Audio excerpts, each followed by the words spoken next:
வருட ஆரம்பத்திலேயே பார்த்தீங்கன்னா குரு பகவான் 2ஆம் இடம் குடும்பம் வாக்கு தனஸ்தானத்தில் இருக்கார். மிகச்சிறப்பு. குடும்ப ஒற்றுமை மேலோங்கும், குடும்ப வருவாய் அதிகரிக்கும். 10ஆம் இடத்துல சனி ராகு சேர்க்கை மிகச்சிறப்பு. சொந்த தொழில் பண்ணக்கூடியவர்கள், வெளிநாட்டில் வேலை செய்யக்கூடியவர்கள், வெளிநாடு போகணும்னு விரும்பக்கூடியவர்களுக்கு இந்த ஆண்டு மிகச்சிறப்பானது ஒரு வாய்ப்புகளை உருவாக்கும். 8ல் சூரியன் புதன் செவ்வாய் சுக்கிரன் அரசு வேலைக்கு வாய்ப்பு. பல ஆண்டுகளாக முயற்சி செய்து அரசு வேலை நமக்கு அமையவில்லை என்ற வருத்தத்தோடு இருக்கிறவங்களுக்கு இந்த 2026ஆம் ஆண்டு கடுமையாக முயற்சி பண்ணினீங்கன்னால் கண்டிப்பாக அரசு பதவியில் நம்ம கோரலாம். முழுமையாக உங்களுடைய சொந்த ஜாதகத்தை 9 கிரகங்களையும் ஆராய்ந்து பார்த்து கொண்டு தெரிஞ்சுருந்தீங்கன்னா அதில் ஏதாவது பரிகாரங்கள் இருந்தாலும் அதை பண்ணிட்டு அதிலிருந்து அன்றோடு வெளியில் வந்துட்டோம்னால் வாழ்நாள் முழுவதும் இந்த 9 கிரகங்களும் நமக்கு எப்போவுமே இடையூறுகள் செய்யாது, நமக்கு சாதகமாக இருக்கும். இதுதான் மெயின் பாயிண்ட். ஹரஹர நம பார்வதி பதஜே, ஹரஹர மகாதேவ. தென்னாடுடைய சிவனே போற்றி, எந்நாட்டவர்க்கும் இறைவா போற்றி. உலகலாம் உணர்ந்து ஓதற்கரியவன், நிலவுலாவிய நீர்மலி வேணியன், அழகில் ஜோதியன் அம்பலத்தாடுவான், மலர் சிலம்படி வாழ்த்தி வணங்குவான். எல்லாம் வல்ல உமையொருபாகன் பார்வதி பரமேஸ்வரனுடைய பெருங்கருணையினாலே, லக்ஷ்மி நாராயண பெருமானுடைய பெருங்கருணையினாலும் நமது பூலோகத்திலே அன்றாட வாழ்க்கையிலே பல ஜீவராசிகள் இறைவனால் படைக்கப்பட்டு அன்றாட வாழ்விலே பல கஷ்டங்களும் பல சந்தோஷங்களும் பல துன்பங்களும் பல நன்மைகளும் பல தீமைகளையும் அனுபவித்து கொண்டு வருகிறோம். அந்த வகையில் ஒவ்வொரு தினங்களும் ஒவ்வொரு சூரிய உதயமுமே நமக்கு பார்த்தோம்னால் ஒரு புதிதாகத்தான் இருக்கும் அன்றைய விடிவு. இப்போ அன்றைய விடிவு தினம் நமக்கு நன்மையை தருமா அப்படின்னு ஆவலோடு இரவு படுக்கும்போது கஷ்டமாவது படுக்கிறோம். இன்றைய விடியல் பொழுது நமக்கு நன்னா இருக்கணும் அப்படின்னு பகவானை பிரார்த்தனை பண்ணிட்டு தான் அன்றைக்கு தினத்தை எல்லாருமே துவங்குறோம். உங்களோட கலந்துக்கு வந்திருக்கிறது யாரு நான் அப்படின்னு பார்த்தீங்கன்னா, எங்களுடைய டிவோட்டினேஷன் தமிழ் தொலைக்காட்சி நேயர்களுக்காக டிவோட்டினேஷன் தமிழ் தொலைக்காட்சியின் வாயிலாக உங்களுடைய ஜோதிட ஆச்சாரியர் ஜோதிட குரு சிவஸ்ரீ டி சரவணமாணிக்க சிவாச்சாரியர், முதல்வர் காஞ்சி காமகோடி பீடம் வேதசிவ ஆகம குருகுலம் சங்கரமடம் காஞ்சிபுரம். அலைபேசி 9865098370 9865098370. அடியனுடைய பணிவான வணக்கத்தை முதல்ல தெரிவிச்சுக்கிறேன். நாம் பார்க்கறது அப்படிங்கிறது பல பதிவுகள் நம்மளுடைய தொலைக்காட்சியின் டிவோட்டினேஷன் வாயிலாக நாம் பார்க்குறோம். ஜோதிட ரீதியாக சரி, ஆன்மீக ரீதியாக சரி. அப்படி பார்க்கும் பொழுது நான் சொன்ன மாதிரி ஒவ்வொரு பொழுதும் நமக்கு நன்மையை தருமா அப்படிங்கிற ஆவலோடு எதிர்பார்த்து கொண்டிருக்கிற வகையில் இப்போ பார்க்குற பதிவு அப்படின்னு பார்த்தோம்னா, வருகின்ற 2026 இந்த 2026ஆவது வருடம் இந்த புத்தாண்டு. ஏன்னா நம்மளாம் தமிழர்களாக இருந்தாலும் முக்கால்வாசி எல்லாருமே கடைபிடிக்கிறது இங்கிலீஷ் வருஷம் தான் போடுறோம். அலுவல் ரீதியாகவும் சரி, பர்த்டே கொண்டாடுறதுனாலும் சரி, சில பேர் நட்சத்திர பிரகாரம் கொண்டாடுறோம், சில பேர் பார்த்தோம்னா இங்கிலீஷ் டேட் தான். பெரும்பான்மை அப்படின்னு எடுத்துட்டால் ஆங்கில தேதி.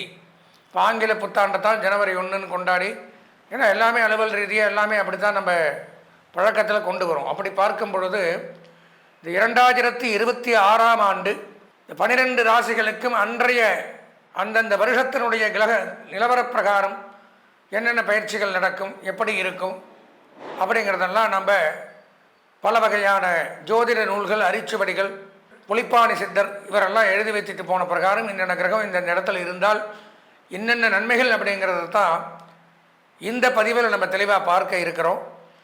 பொதுவாக பார்த்தோம்னா இந்த 2026 புத்தாண்டு பலன்கள் அப்படிங்கிற தலைப்பில் தான் இந்த நிகழ்ச்சி நடைபெறும். இதில் மேஷம், ரிஷபம், மிதுனம், கடகம், சிம்மம், கன்னி, துலாம், விருச்சிகம், தனுசு, மகரம், கும்பம், மீனம் ஆகிய ராசிகளுக்கு எப்படி இருக்க போகிறது அப்படிங்கிறத வாங்க தெளிவாக உள்ளே போய் 12 ராசிக்கு நம்ம விரிவாக பார்ப்போம். அன்பார்ந்த எங்களுடைய கிருத்திகை, ரோகிணி, மிருகசீரிஷம் ஆகிய நட்சத்திரத்தில் பிறந்த ரிஷபராசி நேயர்கள் மிகச்சிறப்பானவர்கள். ரிஷபராசின்னு எடுத்துட்டாலே பொறுமைக்கு அவர்கள் தான் க்ஷமா விஷய பூதோஸ்மின்னு சொல்லுவாங்க. க்ஷமா சாகரம்னு சொல்லுவாங்க. க்ஷமானா சமஸ்கிருதத்தில் பொறுமை, சாகரம்னா கடல். கடல் அளவு பொறுமை வாய்ந்தவர்களா. அதனால்தான் பூமாதேவிக்கு க்ஷமாதேவின்னு ஒரு பேருண்டு. பூமி தான் பொறுமைக்கு அதிபதி. எவ்வளவு இது வந்தாலும் பொறுமையாக எத்தனை பேர் ஏறி மிதிக்கிறோம், நடக்கிறோம், பொறுத்து கொண்டிருக்கிறதுனால தான் நம்ம இந்த இடத்துல உட்காண்டிருக்கோம். இன்னைக்கு பூமிக்கு சமமான ஒரு பொறுமையான நிகரான ஒரு தெய்வம் வேறு எதுவும் கிடையாது.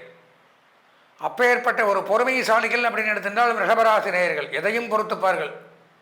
தாங்கிக் கொள்ளக்கூடிய இதயம் உள்ள எதையும் தாங்கும் இதயம், மகாலட்சுமியினுடைய அருள் பாலிப்பவருக்கு ஆளானவர்கள். அப்பேற்பட்ட தங்களுக்கு வருகின்ற 2026ஆம் ஆண்டு புத்தாண்டு, 2025 தான் இப்படி போயிடுச்சு, இப்படி கஷ்டப்பட்டோம், இதெல்லாம் தொலைச்சிட்டோம், இதை பண்ணோம் அதை பண்ணோம், பல வேதனைகளோட. ஏன்னா 10 விரலும் ஒரே மாதிரி இருக்காது, எல்லா ரிஷபராசிக்காரனும் ஒரே மாதிரி இருக்க மாட்டான். நான் முதல்ல சொன்ன மாதிரி அவங்கவுங்க சொந்த ஜாதக பிரகாரம் பலன்கள் மாறும். இப்போ 2026 ஏதாவது ரிஷபராசிக்கு நன்மைகள் நடைபெற வாய்ப்புள்ளதா அப்படின்னு ஆவலோடு எதிர்பார்த்துட்டு இருக்கிற ரிஷபராசி நேயர்களுக்கு கண்டிப்பாக நன்மை நடைபெறக்கூடிய வாய்ப்புகள் அதிகம். வருட ஆரம்பத்திலேயே பார்த்தீங்கன்னா குரு பகவான் 2ஆம் இடம் குடும்பம் வாக்கு தனஸ்தானத்தில் இருக்கார்.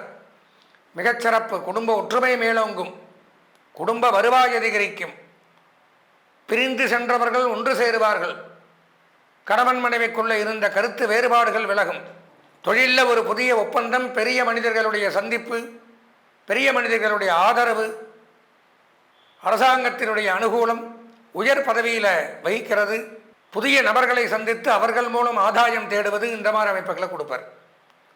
ஏன்னா குரு பார்க்க கோடி நன்மை. 2ஆம் இடம் குடும்பஸ்தானத்தில் இருக்கிறதுனால குடும்ப மொத்த வருவாய் அதிகரிக்கும், குடும்பத்தில் இருக்கிறவங்களாம் சேர்ந்து அசையாத சொத்துக்களை வாங்கக்கூடிய அமைப்பு ஏற்படும், குடும்ப பொருளாதாரம் உயரும், வாக்கு பலிக்கும். 2ஆம் இடம் வாக்குஸ்தானம்னு சொல்லலாம். உங்களுடைய சொல் பேச்சு செயல்பாடுகள் மூலம் பிறரை கவரக்கூடிய அமைப்பை ஏற்படுத்துவீர்கள். அதாவது ஒரு இடத்துல நம்ம வேலை செஞ்சுருப்போம், சில பேரெல்லாம் பார்த்தா நாம்பளா போய் அவங்ககிட்ட பேச்சு கொடுக்கணும்னு தோணும், ஆசையாக இருக்கும். அவர்களுடைய தோற்றம் ஒரு காரணம், செயல் ஒரு காரணம், பேச்சு ஒரு காரணம். சில பேர் அவனே பேசுனா கூட அவாய்ட் பண்ண தோணும். நல்லா யோசிச்சு பாருங்கள். நல்லா நைன் யாருன்னே தெரியல. சில பேர்கிட்ட நாம்பளாக போய் பேச்சு கொடுக்கணும், எப்படியா அவங்க கண்ணில் படணும், அவங்கள்ட்ட பேச்சு கொடுக்கணும், அந்த மாதிரி ஒரு சூழ்நிலையில் இப்போ இருப்போம். இந்த 2026 ரிஷபராசி நேயர்கள் நம்மளை தானாக தேடி நம்மளுடைய நட்புகளை பழக்க வழக்கங்களை வலுப்படுத்துறதுக்கு நிறைய பேர் துடிப்பாங்க. ஏன்னா நம்மளுடைய செயல்பாடுகள் அந்த விதத்தில் இருக்கும். வாக்கு வன்மை, சொல்வாக்கு இருந்தால்தான் செல்வாக்கு பெற முடியும். இப்போ உங்களுடைய சொல் அப்படிங்கிறது ஒரு சொல் சொன்னாலும் கரெக்டாக இருக்கும், அந்த மாதிரி அமைப்புகளை ஏற்படுத்துவார். பொருளாதார ரீதியான வருவாய் அதிகரிக்கும், வளம் அதிகரிக்கும், குடும்ப வளம். நம்ம மட்டும் இல்லை, நம்மளை சார்ந்தவர்கள், தாயார் தகப்பனார், மனைவி மக்கள், சகோதர வகையினர், உறவினர்கள் எல்லாருமே நம்ம ஜாதக பிரகாரம் நம்ம நேர பிரகாரம் செழிப்பாக இருக்கக்கூடிய அமைப்பை ஏற்படுத்துகிறார். அதே மாதிரியே நீங்கள் இண்டிவிஜுவலாக குடும்பத்தில் யாருக்கும் தெரியாமல் கூட தனிப்பட்ட முறையில் ஒரு சேவிங்ஸ் பண்ணுவீங்க. அந்த மாதிரி அமைப்புகள் ஒரு நாளைக்கு அது உதவும். சிறு துளி பெருவெள்ளம் அப்படிம்பாங்க. இன்றைக்கி அது சின்னதாக தெரியும், நாளைக்கு அது உங்களுக்கு பெருசாக தரக்கூடிய அமைப்பு அப்படிங்கிறது உண்டாகும். அந்த மாதிரி அமைப்புகளை குரு கொடுக்குறார். திருமண பேச்சு கைகூடும், குழந்தை பாக்கியம் உண்டாகும். குறிப்பாக சொல்லப்போனால் அழகு சாதன பொருட்கள், பியூட்டி பார்லர், சலூன், உடற்பயிற்சி கூடங்கள், விளையாட்டு மைதானங்கள், இயற்கை பொருட்கள், வேதியியல் பொருட்கள், ஹெர்பல்ஸ், சித்தா, ஆயுர்வேதா, மூலிகைகள், இந்த மாதிரி ஒரு வியாபாரங்கள் பண்ணக்கூடியவர்களுக்கு அபரிமிதமான யோகங்கள் ஏற்படும் அப்படிங்கிறத எடுத்துக்கலாம். அதே மாதிரி மின்சாரத்துறை இதில் பணியாற்றக்கூடியவர்கள், எலக்ட்ரானிக் இதெல்லாம் இது வருது அதிபதி, அந்த மாதிரி துறையில் பணியாற்றக்கூடியவர்களுக்கு நன்மை அதிகரிக்குது. 4ஆம் இடத்துல கேது இருக்கிறதுனால கொஞ்சம் தாயாருக்கு உடல்நலம் பாதிக்கப்படலாம், எச்சரிக்கை கவனமாக இருக்க வேண்டிய ஒரு இது. 5, 6, 7 ஒன்றுமில்லை, 8 சூரியன், புதன், செவ்வாய், சுக்கிரன். அரசு வேலைக்கு வாய்ப்பு. பல ஆண்டுகளாக முயற்சி செய்து அரசு வேலை நமக்கு அமையவில்லை என்ற வருத்தத்தோடு இருக்கிறவங்களுக்கு இந்த 2026ஆம் ஆண்டு கடுமையாக முயற்சி பண்ணினீங்கன்னால் கண்டிப்பாக அரசு பதவியில் நம்ம கோரலாம். ஏற்கனவே அரசு பதவியில் இருக்கக்கூடியவர்களுக்கு பதவி உயர்வு, சம்பள உயர்வு, பாராட்டுக்கள் குவிந்த வண்ணம் இருக்கும். 10ஆம் இடத்துல சனி ராகு சேர்க்கை மிகச்சிறப்பு. சொந்த தொழில் பண்ணக்கூடியவர்கள், வெளிநாட்டில் வேலை செய்யக்கூடியவர்கள், வெளிநாடு போகணும்னு விரும்பக்கூடியவர்களுக்கு இந்த ஆண்டு மிகச்சிறப்பானது ஒரு வாய்ப்புகளை உருவாக்கும். சொந்த தொழில் இரட்டிப்பாக அபிவிருத்தி அடையும். இரும்பு சாதன பொருட்கள் வியாபாரம் பண்ணுறவங்களுக்கும் நல்லது. பொதுவாக பார்த்தா ரிஷபராசி அப்படின்னு எடுத்துட்டால் 2026ஆம் ஆண்டு மிகச்சிறப்பான யோகங்களை பெறுகிறீர்கள். 100க்கு 90% நன்மைகள் தங்களுக்கு கிடைக்குது. கல்வி பயிலக்கூடிய மாணவர்கள் 95% நன்மைகள், கலைத்துறை, அரசியல்வாதிகள், பெண்கள் இவர்களுக்கும் 95% நன்மைகள். சுய தொழில், உத்தியோகம், வியாபாரம், விவசாயம், தனியார் துறையில் பணியாற்றக்கூடியவர்கள் எந்த துறையில் என்ன வேலை செய்தாலும் 90% நன்மைகள் 100க்கு. அபரிமிதமான யோகம்தான் போங்க இந்த வருஷம். தொட்டது துலங்கும், கேட்டது கிடைக்கும். இந்த ஆண்டு மிகச்சிறப்பு ரிஷபராசிக்கு. இந்த ஆண்டு தங்களுக்கு அதிர்ஷ்டமான வண்ணம் வெள்ளை, அனுகூலமான திசை வடக்கு, அதிர்ஷ்டமான எண் 5, வணங்க வேண்டிய தெய்வம் விநாயகப் பெருமான். அன்பார்ந்த நேயர்களே, நாம் இதுவரைக்கும் பொதுவாக கோச்சார ரீதியான கிரகங்களை வைத்து நான் முதல்ல சொல்லியிருக்கேன். கோ அப்படின்னா கிரகங்கள், சாரம் அப்படின்னா பயிற்சியாகுதல். அப்போ இந்த 9, அதாவது கோள்களின் சாரம் கோச்சாரம்னு சொல்லுவாங்க. கோள்கள் சாரம்னா ஒரு இடத்த விட்டு இன்னொரு இடத்துக்கு போகிறது. நாமெல்லாம் எப்படி அங்கே ஒரே இடத்துலையே உட்காந்துருக்க முடியாது. நான் உட்காந்துருக்கேன்னா இங்கேயே 24 மணி நேரம் உட்கார முடியாது. அங்கேயும் இங்கேயும் அலையிற மாதிரி கிரகங்களும் ஒரே ராசியிலேயே ஒரே இடத்துலையே ஒரே வீட்டிலேயே இருக்காது. வீடுன்னு சொல்லக்கூடியது தான் ராசிகளைத்தான் வீடுன்னு சொல்லுவோம். நமக்கு வீடுங்கிற மாதிரி நம்ம கிரகங்களுக்கு வீடுன்னு சொல்லக்கூடியது இந்த 12 ராசிகள். ஒவ்வொரு கிரகத்துக்கு ஒவ்வொரு ராசி சொந்த வீடு. சொந்த வீடாக இருந்தாலும் அந்தந்த வீட்டிலே அந்தந்த கிரகங்கள் தங்காது. ஒரு ராசியை விட்டு மற்றொரு ராசிக்கு போயிண்டும் வந்துட்டும் இருக்கும். அதற்கு கால அவகாசங்கள் உண்டு. சூரியன்னா 1 மாத காலம், சந்திரன் 2.5 நாட்கள், செவ்வாய் புதன் சுக்கிரன் 1.5 மாதம், சனி பகவான் 2.5 ஆண்டுகள், ராகு கேது 1.5 வருஷம், குரு பகவான் 1 வருஷம். இப்படி பயிற்சியாகி கொண்டு இந்த 1 வருஷத்துக்குள்ளே இந்த குரு ராகு கேது இவாள்லாம் பயிற்சியாவா 2026க்குள்ளே. அதெல்லாம் வச்சுத்தான் நம்ம என்னென்ன கிரகங்கள் எங்கெங்கே பயிற்சியாகி நமக்கெல்லாம் என்னென்ன நன்மை தீமைகளை கொடுக்குது அப்படிங்கிறத ஜென்ரலாக பொதுவான பலன்களாக பார்த்துருக்கோம், காம்பவுண்டாக. அது போக அவரவர்களுக்கென்று ஒரு சொந்த ஜாதகம் இருக்கும். நாம் பிறந்த நேரத்தில் இப்போ ஒரு குழந்தை பிறக்குதுன்னா இந்த நேரம், இந்த நட்சத்திரம், இந்த ராசி, இந்த லக்னம், இதில் இப்போ என்ன 9 கிரகங்களும் இந்த டைமில் என்னென்ன கட்டத்தில் இருக்கோ அது இப்போ பிறக்கிற குழந்தைக்கு சொந்த ஜாதகமாக அமையும். இந்த சொந்த ஜாதகம் அப்படிங்கிறது தான் 100க்கு 100% அவன் தலையில் எழுதக்கூடிய விதி. அது பிரகாரம் தான் அன்றாட நடக்கும். மற்றபடி இந்த கிரக பயிற்சிகள் அப்படின்னு சொல்லக்கூடியதெல்லாம் பொதுவான பலன்களை குறிக்கும். 10ஓட 11 அப்படி சொந்த ஜாதகத்தில் நம்ம குறிப்பிடக்கூடிய பலன்கள் மாறவே மாறாது. இதுதான் நடக்குன்னா அவனுக்கு மட்டும் இண்டிவிஜுவலாக இதுதான் நடக்கும். மேஷராசியில் பிறக்கிறான், ஒருத்தன் முதலமைச்சராக இருக்கலாம், ஒருத்தனை ரொம்ப லோவில் இருக்கலாம், ஒருத்தனை கையில் அடிபடலாம், ஒருத்தனை கை நல்லா இருக்கலாம். இதெல்லாம் பொது பலனில் வராது. இண்டிவிஜுவலாக தனியாக எனக்குன்னு நான் பார்க்கும் பொழுது எனக்கு இந்த நேரத்தில் இந்த கஷ்டங்கள் தான் வரும், இதைத்தான் நான் அனுபவிப்பேன் அப்படிங்கிறத தெரிஞ்சுக்கணும். அதுக்கு சொந்த ஜாதகம்.